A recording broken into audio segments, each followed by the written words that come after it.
How many times have we heard that it's important to talk about mental health issues?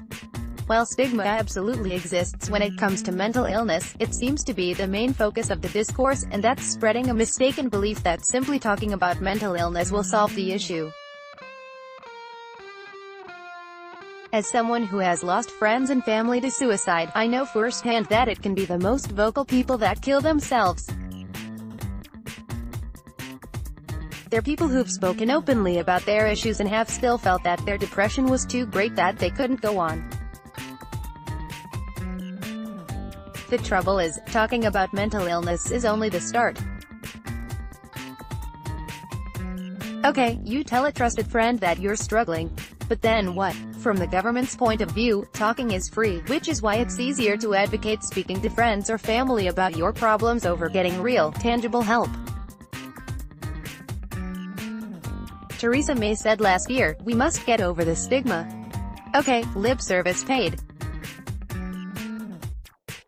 Then, as part of the same speech, she says it's wrong for people to assume that the only answer to these issues is about funding, and that no more money will be available to develop services. It feels like being told, "Sorry pal, we know your leg's broken. We can't put a cast on it right now, budget cuts, but just know that we're working to reduce the stigma against users of crutches." Off you go. That doesn't do anything, it's just an empty promise that leaves the real issue untreated. Mental ill health accounts for 28% of the overall disease burden. It receives just 13% of NHS funding. It's no wonder, then, that it's being suggested people find DIY support at home rather than using the already strained NHS services available.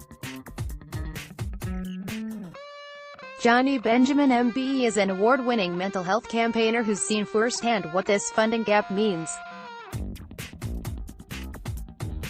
He told metro.co.uk, "It's incredibly frustrating.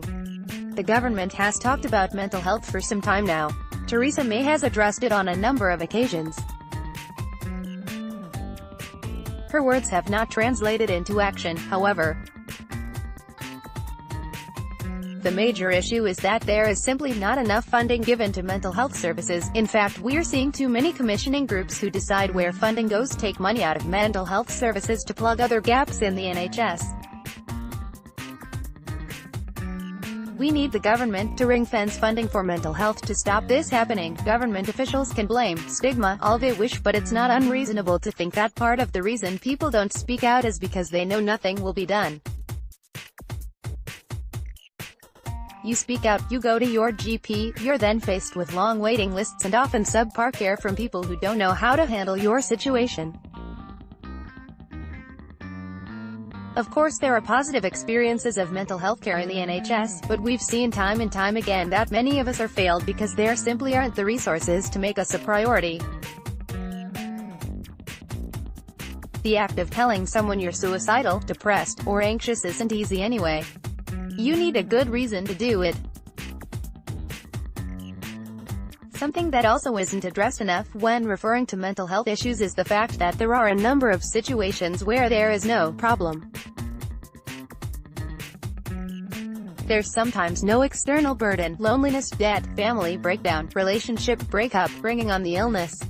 Things can be hereditary or due to a hormonal imbalance. Without adequate medical care, that won't just clear up after a cuppa and a chinwag. This isn't a trash worthwhile campaigns such as Time to Talk.